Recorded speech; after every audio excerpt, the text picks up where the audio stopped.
السلام علیکم dear friends, welcome to the channel جو کہ ہے episodic novel stories. Dear friends, اس چینل میں آپ کو ملیں گی بہت ہی اچھوتے ناولز، بہت ہی دلچسپ کہانیاں اور رومانٹک ناولز۔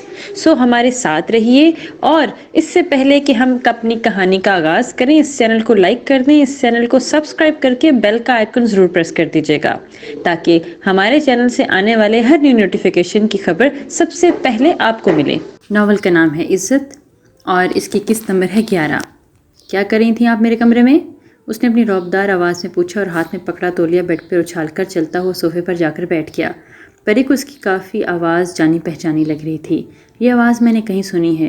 اس نے ذہن پر زور ڈال کر یاد کرنے کی صحیح کی، پھر چکراتے سر اور پاؤں سے اٹھتی درد کی ٹیسوں سے بے حال ہو کر سر جھٹک دیا۔ وہ وہاں سے بھاگنا چاہتی تھی، لیکن اب ایسا ممکن بھی نہیں تھا کیونکہ سردار سکندر خان اسے دیکھ چکا تھا اور سوال بھی کر رہا تھا۔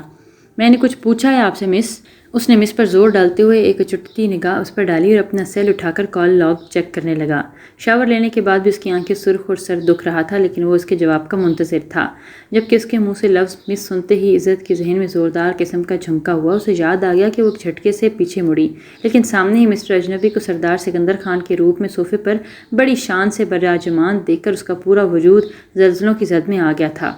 اسے ایسے لگا جیسے خان ولا کی چھت پوری قوت سے اس پر آ گرے تھی۔ اس کے قدم میں من بھاری اور آنکھیں پھٹی کی پھٹی رہ گئی تھی۔ وہ مکانکی انداز میں چلتی ہوئی صوفے کے پاس آ کر رکی۔ اسے تو اپنے پاؤں کا درد بھی بھول گیا تھا۔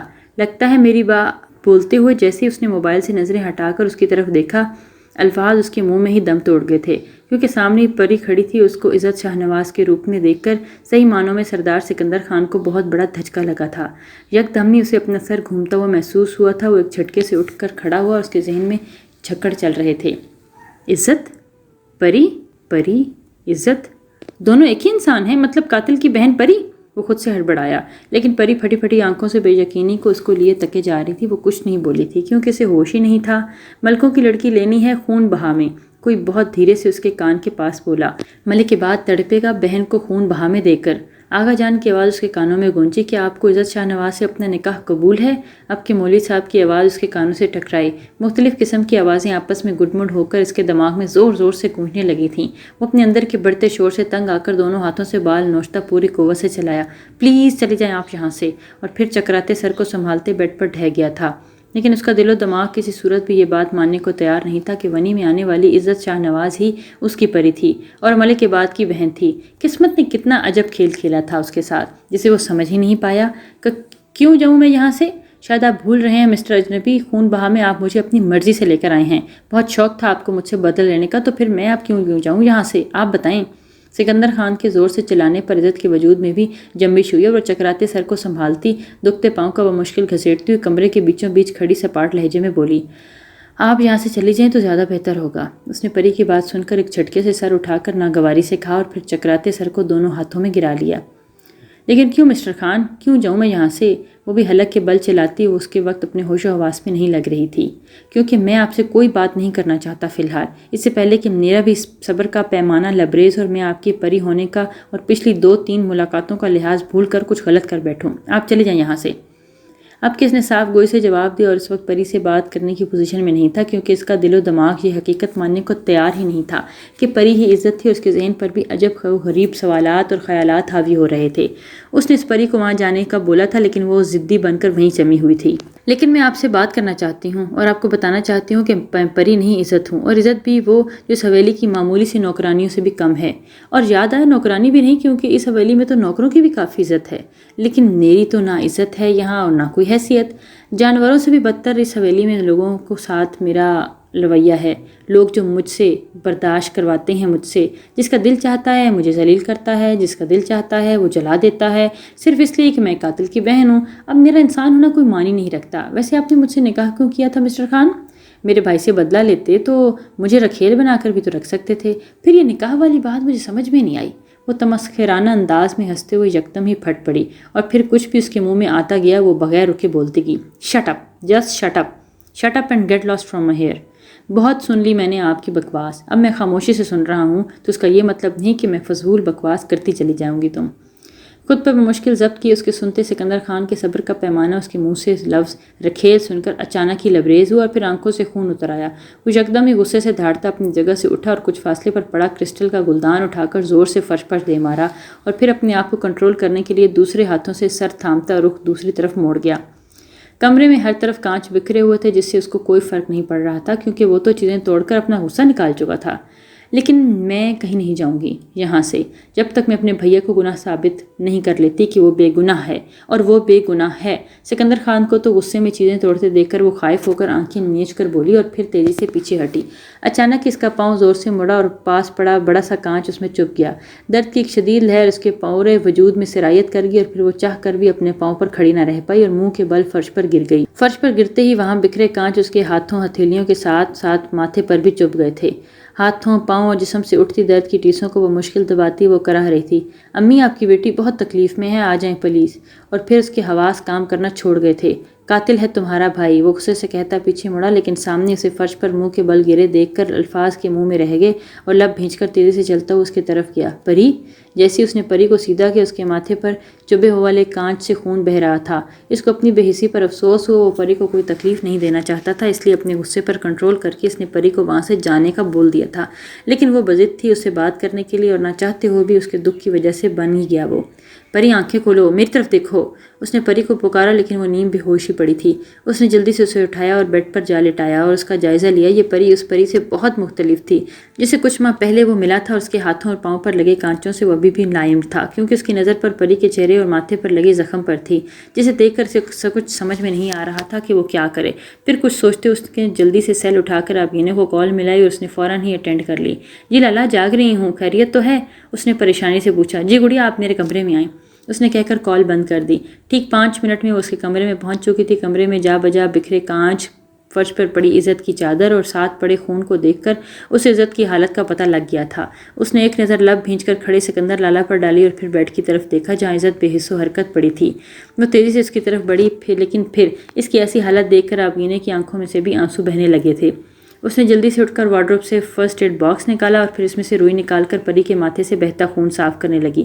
درد کی وجہ سے وہ ہلکا سا کسمسائی اور اس کی آنکھوں پر آنسوؤں کے مٹے مٹے نشان، تکلیف اور اندرونی کرب کے اثرات بہت واضح تھے جن کو دیکھ کر اس کا دل کٹ گیا تھا۔ اس نے ماتھے سے اس کی بینڈنج کی اور پھر اس کے پاؤں کی طرف دیکھا جو اب بہت سوج چکے تھے اور جلے ہوئے بلبلوں کے ہلکا ہلکا پانی بھی رس رہا تھا، لیکن اس کے پاؤں سے نکلتے خون کو اس نے حیرت سے دیکھا کیونکہ وہ سمجھی تھی کہ کانچ صرف اس کے ہاتھوں اور ماتھے پر لگے ہیں، لیکن پھر غور کرنے پر پتہ چلا کہ پاؤں کے تلووں پر بڑا سا کانچ اب بھی چبھا ہوا تھا جس سے خون بہہ رہا تھا۔ اس نے سوالیہ نظروں سے اپنی طرف دیکھتے سکندر لالا کی طرف دیکھا۔ میں نکالتا ہوں۔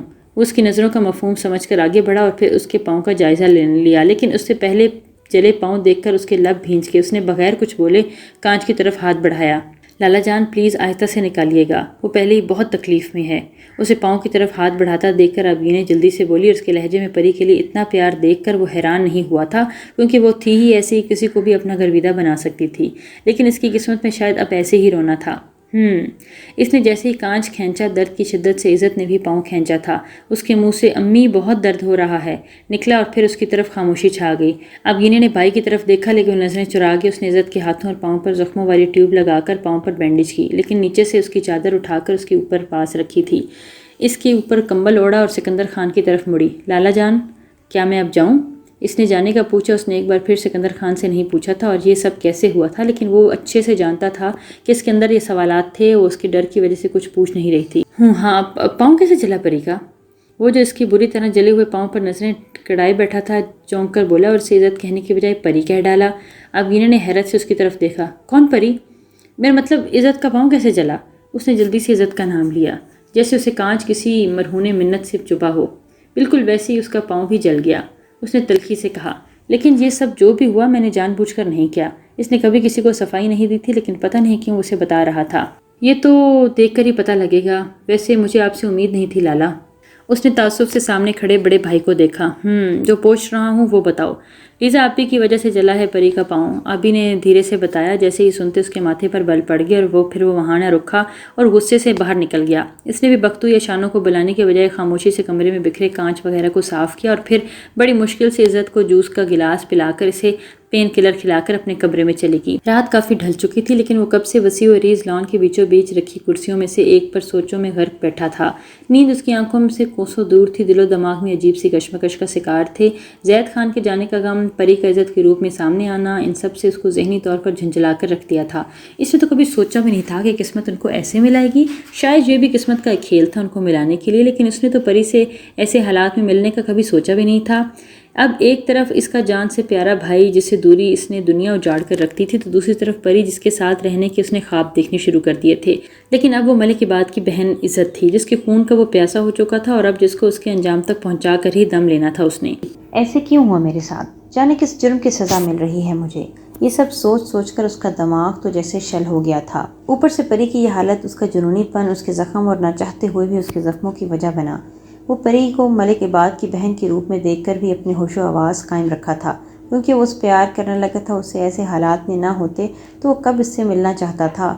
اسے اچھے سے یاد تھا آخری بار جب ان کی بات ہوئی تھی تو پری نے اسے کہا تھا اگر وہ دنیا کا آخری مرد بھی رہ گیا تو وہ بھی اس سے بات نہیں کرے گی، لیکن اب وہی مرد تمام عمر کے لیے اس کی قسمت میں لکھا جا چکا تھا، جس کو وہ چاہ کر بھی جھٹلا نہیں سکتی تھی۔ لیکن یہ جو کچھ بھی ہوا تھا اسے ایسے نہیں ہونا چاہیے تھا۔ اس کا ذہن یہ تسلیم نہیں کر پا رہا تھا، ویسے رہ رہ کر ملک عباد پر غصہ آ رہا تھا، اور ملک عباد بہت غلط کیا ہے تو نے ہمارے ساتھ، اپنے گھر والوں کے ساتھ، اور خاص طور پر اپنی چھوٹی بہن کے ساتھ۔ وہ تو اب بھی تجھے ہی بے قصور سمجھتی ہے، لیکن میں تمہیں نہیں چھوڑوں گا، بس یاد رکھنا ملک عباد۔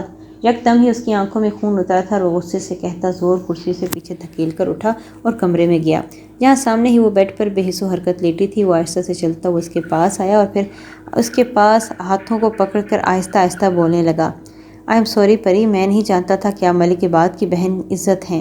اگر مجھے اس بات کا علم ہوتا تو میں کبھی بھی آغا جان کی خون بہا لینے والی بات نہ مانتا۔ میں ایسا انسان نہیں جو کسی اور کے جرم کی سزا کسی بے قصور کو دے۔ میں آپ کو کچھ کہنا نہیں چاہتا تھا، اس لیے آپ کو جانے کا بولا، لیکن آپ نہیں مانی میری بات۔ خیر جو ہوا سو ہوا، لیکن اب کسی کی ہمت نہیں ہوگی آپ کو کچھ کہنے کی۔ لیکن ایک بات آپ بھی یاد رکھنا، میں آپ کے بھائی کو معاف نہیں کر سکتا، اور یہ جو آپ کہہ رہی تھیں کہ آپ کا بھائی بے گناہ ہے، یہ بھی نہیں مان سکتا میں۔ آئی نو آپ بہت ضدی ہیں اور بہت گلے شکوے بھی ہوں گے آپ کو مجھ سے، ان سب کے باوجود آپ نے ہمیشہ میرے ساتھ رہنا ہے، میرے کمرے میں اور اس حویلی کی مالکن بن کے۔ آپ قاتل کی بہن تھیں، لیکن اب آپ میری بیوی ہیں، اور میں اپنی بیوی کے ساتھ نوکروں والا سلوک برداشت نہیں کر سکتا۔ لیکن اگر آپ نے کچھ الٹا سیدھا کیا اپنے بھائی کے قاتل کے لیے، تو پھر مجھ سے بدتمیزی سے بات کی تو میں بھی سارے لحاظ بھول جاؤں گا۔ پھر آپ بھی اچھے سے جانتی ہیں میرے غصے کو۔ اپنی بات پوری کر کے وہاں سے اٹھا اور بیڈ کی دوسری طرف آ کر کراؤن سے ٹیک لگا کر بیٹھ گیا۔ اسٹریس کو دور کرنے کے لیے اس نے سگریٹ سلگایا اور کش لگانے لگا، لیکن اس کی نگاہیں کسی غیر مرئی نقطے پر مرکوز تھیں۔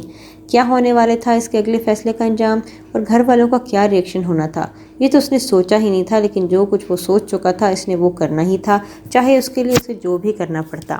اس نے کسی نتیجے پر پہنچ کر سگریٹ بجھایا اور لائٹس آف کر دیں۔ تقریباً 5 بجنے والے تھے جب اس کی نیند لگی، اور پھر وہ نیند کی گہری وادیوں میں اتر گیا۔ طبیعت خرابی کی وجہ سے عزت کمرے سے باہر نہیں آئی تھی۔ اس سے پہلے کہ بختو اور اس کی ماں کچن کے کاموں میں لگی ہوئی تھیں، کریمہ بی نے ناشتہ بنایا اور بختو نے ڈائننگ ٹیبل پر لگایا۔